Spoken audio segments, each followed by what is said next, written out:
Good morning, everyone. It's Monday, the 29th of November, and this is episode number 32 of the Honestly Being Bec Moss podcast. It's called Being a Week Out. Now, I just finished unpacking. Being a week out is not really an accurate title for this podcast because I'm not a week out now. Technically, Friday the 3rd of December is when Dragonfire Thunderdome boxing event is on. So it's Monday, Tuesday, Wednesday, Thursday, Friday. 5 days out from Dragonfire. But like I said, just finished unpacking. So my Perth trip is not going to happen. I got some good news and some bad news for you. So the bad news is that my G2G pass was unsuccessful and I'm not allowed into the state of Western Australia. Neither is my husband. And if we did get into the state of Western Australia, we'd have to quarantine for 14 days and then we wouldn't be able to get back to South Australia. Now, I found this out on Saturday night.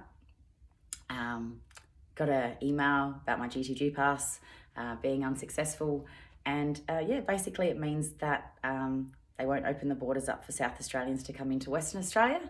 And it basically means that I don't get to fight on Friday night. I don't get to weigh in on Thursday.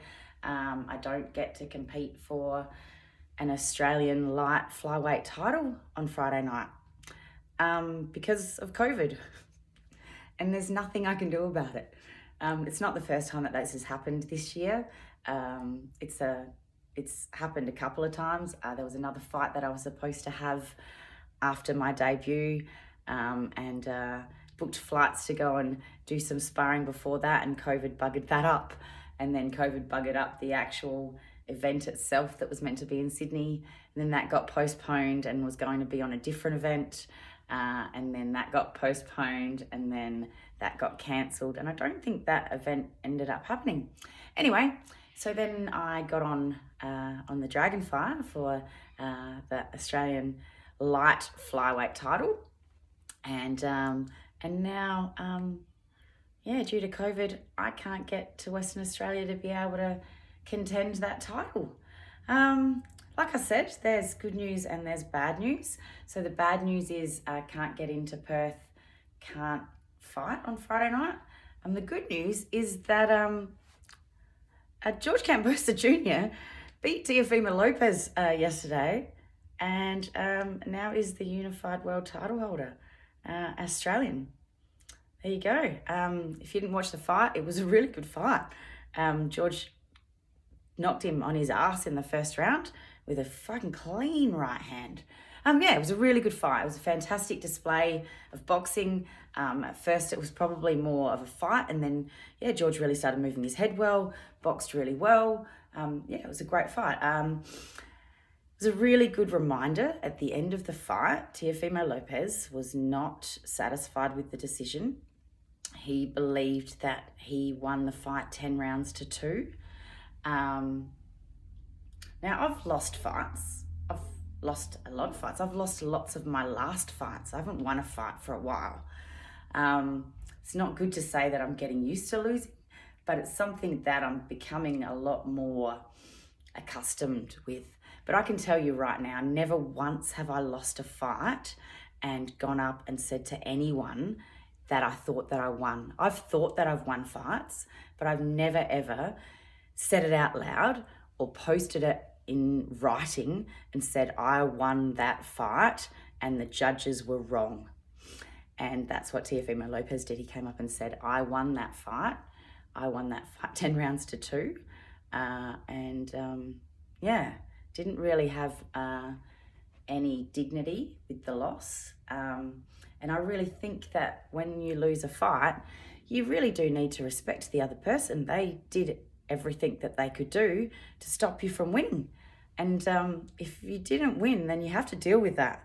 And I don't know, I think I've always respected the fighters that have got into the ring with me.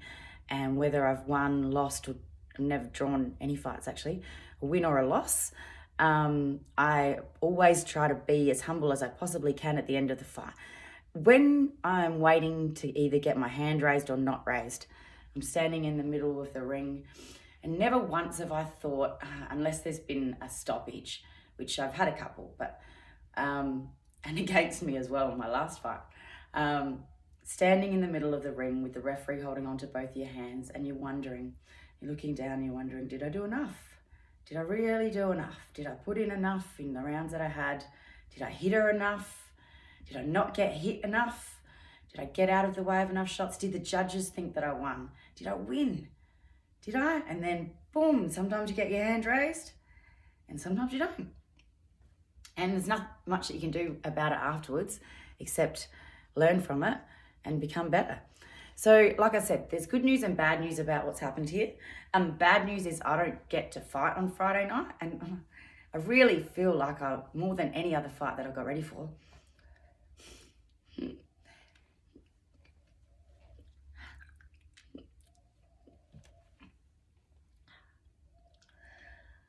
Ready for this one. I feel really strong. I feel like I'm getting there mentally when it comes to mental strength as well.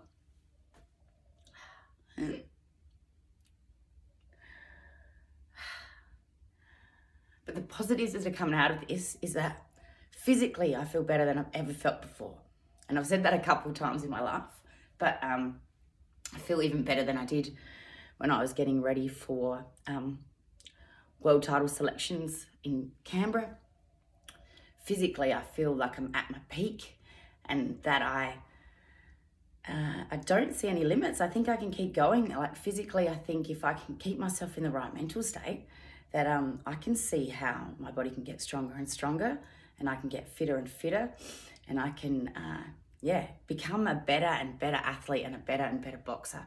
But the best thing that's come out of this fight camp has been my mental strength. I've really been trying to work on becoming a better being, becoming a better soul, being more mindful, thinking about the things that I do, and trying to find that little pause in between the emotion and the response. Anyway, so this is podcast, honestly, Being Bec Moss. I'm honestly not going to get to fight on Friday night, and I'm honestly not too bad about it, yeah? So, hold your head up high. If anything's going wrong in your life, shit happens. A lot of the time there's not much that you can do about it except control the way that you respond to it. So stay positive, guys. Have a great day.